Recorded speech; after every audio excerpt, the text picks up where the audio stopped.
안녕하십니까. 저는 라이브러리 컴퍼니 뮤지컬 연극 부분 본부장을 맡고 있는 김유철이라고 합니다. 네, 제가 얼마 전에 이직을 했는데요. 이직 전에는 약 한 10여 년간 우람문화재단이라는 곳에서 창작 지원 그리고 뮤지컬 작품 개발을 담당해 왔습니다. 어쩌면 해피엔딩, 나와 나타샤와 흰 당나귀 같은 작품 약 한 30여 편을 개발하고 창작자들을 지원하는 일을 했습니다. 공연 기획자는 한마디로 어떤 직업인가요?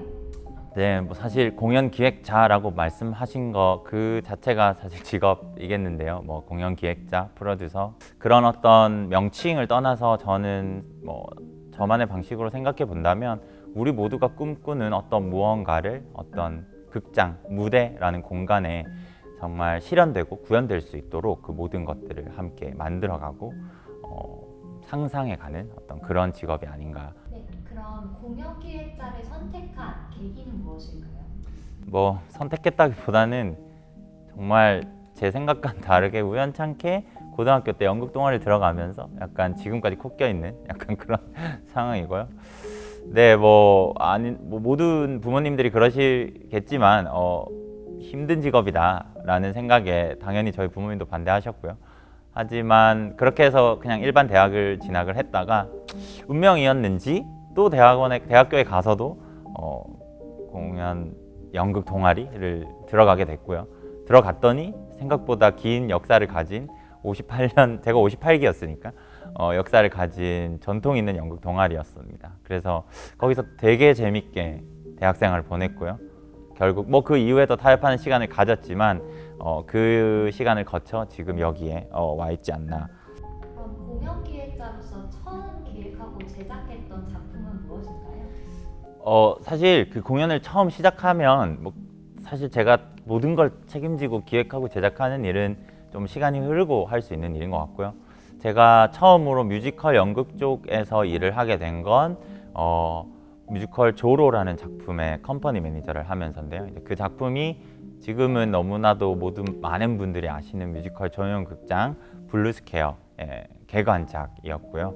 그때 당시 상상도 못했던 조승우 배우님이라든지 박건영 배우님, 이영미 배우님 이런 뮤지컬계 대선배님들과 함께하는 큰 영광의 프로젝트로 제 커리어를 시작할 수 있었습니다.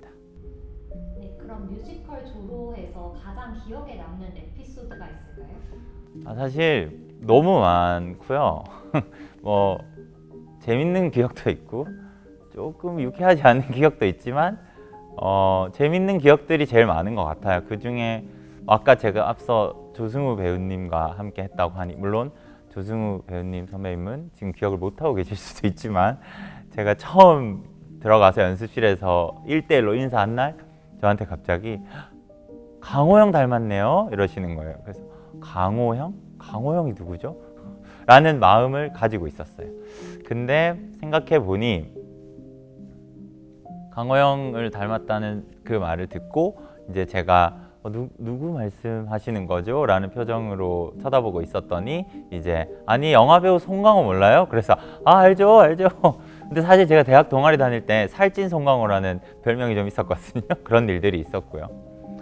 제가 되게 많이 얘기하는 에피소드인데 요즘은 많이들 안 드시는 약간 군것질 제품인데 유가라는 사탕이에요. 하얀 유가 사탕이라는 게 있는데 그때 당시에 되게 힘들고 뭔가 되게 일종의 에너지를 많이 써야 하는 연습을 하던 것이 뮤지컬 조로라는 작품이었어요. 그래서 그때 특히 앙상블 하시던 형님 누님들께서 연습이 딱 끝나면 모두 다 잽싸게 달려가서 거기서 육아를 탁 먹고 당 충전을 해서 자 이제 다음 연습 이렇게 하는 충무아트센터 근처의 신당동 중앙시장의 리어카 할머니에게 제가 항상 그 사탕을 샀었어요. 근데 어느 날부터 그 할머니가 안 보이시는 거죠. 이거 다 떨어져 가는데 어떡하지? 그래서 다른 육아 사탕을 일단 급하게 사서 갖다 놨었죠. 그리고 대망의 그날 연습이 끝나자마자 갑자기 유철아! 이러면서 모두가 소리를 지르는 거죠. 가봤더니 너 이건 고려 육아 사탕이 아니지 않냐. 고려 육아 사탕이 아니라 이건 다 이건 다른 음식이다. 너 먹어봐라. 그래서 먹었던 기억이 있어요. 정말 맛이 없더라고요. 공연 기획자는 그럼 어떤 사람이 하는 게 좋을까요? 자격 요건이 혹시 있을까요? 자격 요건이 있을 수는 있죠. 뭐 영어를 잘하면 좋고 뭐 그런 어떤 조건들이 있긴 합니다. 근데 저는 그것보다 더 중요한 건 이 공연에 빠져들 준비가 되어 있는가, 이 공연이라는 장르를 사랑할 수 있는가인 것 같은데, 그걸 저는 어떤 뭐랄까 되게 매지컬 모먼트라고 저는 부르는데, 그 매지컬 모먼트를 경험했다면 한 번이라도 그 사람들은 전 다 자격이 있다고 생각해요. 근데 그게 어떤 거냐면, 저는 제 스스로의 경험도 있지만 제가 최근에 경험한 이야기를 잠깐 들려드리자면, 제가 브로드웨이에서 디어 에반 한센이라는 뮤지컬을 보고 있었어요. 제가 너무나도 사랑하는 작품인데, 인터미션이 딱 끝이 났는데 가족들끼리 와 있는데, 이제 막내딸 뭐 한 우리나라 나이로 초등학생 정도 돼 보이는, 이미 그 언니는 끝나자마자 울고 있었어요, 인터미션 때. 근데 왜 어릴 때는 내가 기분이 이상한데 이 기분이 어떤 기분인지 말로 표현할 수 없고, 또는 처음 경험해보는 기분은 어떻게 표현해야 되는지 모르잖아요. 그래서 엄마를 쳐다보면서 막, 나 이게 뭔가 마음이 이상한데 무슨 마음인지 모르겠어, 이런 표정. 물론 저한테 말을 한 건 아니에요. 근데 이제 제가 그렇게 느꼈어요. 근데 딱 엄마가 괜찮아, 네가 지금 어떤 상황인지 어떤 마음인지 알아 하면서 이렇게 토닥토닥여 주더라고요. 그때부터 아마 인터미션이 끝날 때까지 정말 그 천 몇백 석짜리 극장이 떠나가라고 정말 대성통곡을 하면서 울었던 그 아이를 보면서 생각했죠. 부럽다. 벌써부터 그 모먼트를 경험했다니. 넌 이제 네가 무대 위에 있을지 백스테이지에 있을지 또는 이 객석에 앉아 있을지 모르겠지만 이곳을 떠날 수 없겠구나. 아마도 10년 뒤에 20년 뒤에는 브로드웨이에서 일하고 있지 않을까? 공연 기획자 직업에 대해 내가 느끼는 장단점이 있을까요? 워라벨 뭐 이런 거. 사실 워라벨을 느끼기가 좀 힘들 수 있어요. 근데 그게 가장 큰 이유가 사실 실질적인 업무 시간보다도 남들이 놀 때 일해야 된다는 거, 그게 제일 크고, 사실 그리고 공연을 좋아해서 공연을 하겠다고 했는데, 공연 일을 막상 시작하면 공연을 볼 수가 없어요. 물론 우리 공연, 내가 속해 있는 공연은 수십 번, 수백 번을 볼 수 있겠죠. 그렇지만 다른 공연들을 볼 시간이 없어지는 거, 그게 조금 속상해지는 순간이 있지 않을까? 그리고 뭐랄까 연봉이라는 어떤 거, 그런 것들도 중요하니까요. 이제 그런 부분들이 좀 다른 직업에 비해서는 좀 약간 아쉽다라고 생각할 수는 있을 것 같아요. 근데 그런 여러 가지 단점을 차치하고라도 제 입장에서 그냥 이 일을 하는 사람으로서 말씀드리고 싶은 건, 이 일은 아까 말씀드렸던 그런 매지컬 모먼트를 경험했다면 처음부터 우리가 이 공연을 준비하고 만들고 모두가 이 공연을 한마음 한뜻으로 무대 위에 올린 그날, 아마 이 세상에서 절대로 한 번도 경험해보지 못할, 그 다른 사람들은 경험할 수 없을 것만 같은 그런 기분을 느끼시게 될 텐데요. 나의 장점 중에 공연 기획자를 하면서 가장 도움이 되었던 장점이 있을까요? 제가 사람들을 만나는 걸 좋아한다라기보다도 싫어하지 않는다. 그리고 그 시간을 보내는 걸 두려워하지 않는다. 그리고 그게 필요하다고 느낀다는 거. 그게 저한테 되게 큰 장점인 것 같아요. 왜냐면 이 업은, 특히 공연이라는 것은 오랜 시간 동안 작게는 20, 30명에서 많게는 100명, 200명이 되는 사람들이, 정말 사람들이 모여서 하나부터 열까지 하는 일인데, 그들과의 관계를 맺고 대화를 나누고 시간을 보내는 게 힘든 사람들은 좀 어려운 거죠. 왜냐면 제가 앞서 말씀드렸던 그런 다른 단점들을 차치하고라도 이건 어떻게 할 수 없는 일이기 때문인 것 같아요. 근데 다행히 저는 그런 부분들에 있어서 좀 스트레스를 덜 받는 편인 것 같고. 공연 기획자로서 이제 지내시면서 에피소드들이 있을 것 같아요. 하나 알려주시면 좋을 것 같습니다. 예전에 이제 처음 공연 일 시작하고 초창기에 그때 이제 만나던 여자친구와 이제 여행을 갔는데, 부산에 여행을 갔어요. 근데 그때 당시에 하던 프로젝트를 함께 하던 스태프분들이 저한테 전화하는 걸 참 좋아하셨어요. 그리고 저한테 하나부터 열까지 이건 막 고민도 상담하시고, 이거 어떻게 생각하니, 이런 얘기를 하는 걸 좋아하셨고, 저도 그 얘기를 듣는 걸 분명히 좋아했고, 그리고 그걸 해야 이 공연이 더 잘 만들어질 거라고 생각했던 것 같아요. 그래서 여행을 가다가 한 번은 고속도로를 가다가 휴게소 어디쯤에서 전화가 왔는데 이 전화를 꼭 받아야 되겠는 거죠. 그래서 잠깐 쉬고 있으라고 얘기하고 나가서 전화를 받았는데 전화가 끊고 났더니 2시간이 흘렀더라고요. 2시간 동안 이제 계속 차에서 저를 기다렸던 거죠.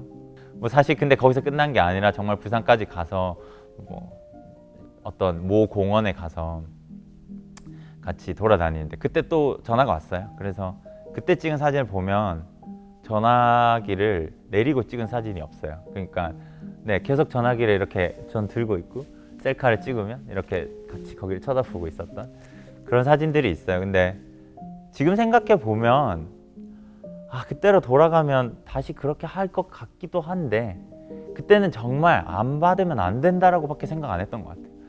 근데 참 다행이죠. 근데 그때 그 여자친구의 표정은 잊을 수가 없는데 뭐 다행히도 그때 여자친구가 지금의 와이프가 되었고 감사하게도 나는 예술인이다 대 나는 직장인이다 라고 하면 어떤 쪽에 더 가까우실까요? 우리 모두 아마 공연계에 종사하시는 분들은 많은 고민을 하실 것 같은데 근데 저는 직장인이다라고 말하는 게 맞다고 생각해요. 그게 나는 직장인이니까 나는 직장인으로서 주어진 일만 하겠다 이게 아니라 사실 더 크리에이티브한 영역에서 일을 하시는 분들은 뭐 연출님, 작가님 등등 디자이너분들 많이 계세요.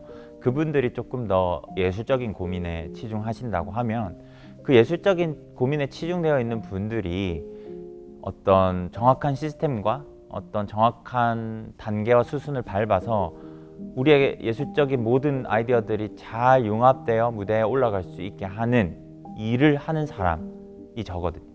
저희 같은 사람들이죠. 그러니까 저희는 그래서 직장인이다라고 말씀드리고 싶고요. 앞으로 5년 뒤에 예술계 직업인으로서 내가 바라는 나의 모습 있을까요? 제가 그래도 시작할 때보다 지금 조금은 나아진 환경이 있다고 봐요. 그리고 지금부터 또 5년이 지난다면 함께 일하는 분들, 제가 아까 뭐 말씀드렸던 워라벨이라든지 뭐 이런 뭐 급여적인 부분이라든지 이런 부분들이 조금은 개선이 돼서 뭐랄까 매지컬 모먼트를 느껴서 여기 온 분들이 현실에 부딪혀서 떠나지 않게끔 조금은 그런 환경을 만들어 볼 수 있지 않을까? 그냥 저뿐만 아니라 우리 선배들이 이제 그런 노력들을 함으로써 새롭게 진입하는 이제 우리의 후배들이 더 사실 이게 제일 중요하지 않나라고 생각해서 마지막으로 이 직업을 추천해주고 싶은 사람이 있다면 한마디 해주셨으면 좋겠습니다. 아까 말씀드린 거랑 같은 건 것 같아요. 그 매지컬 모먼트 다시 말하면 이 일을 너무 사랑하고 공연을 사랑하고 이 일에 미쳐 있는 사람들이라면 한번 도전해 보셨으면 좋겠어요.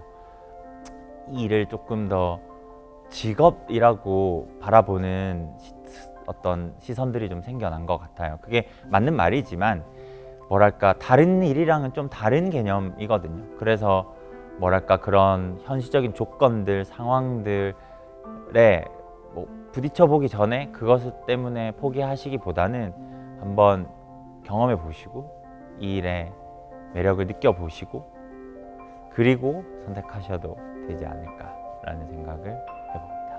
네.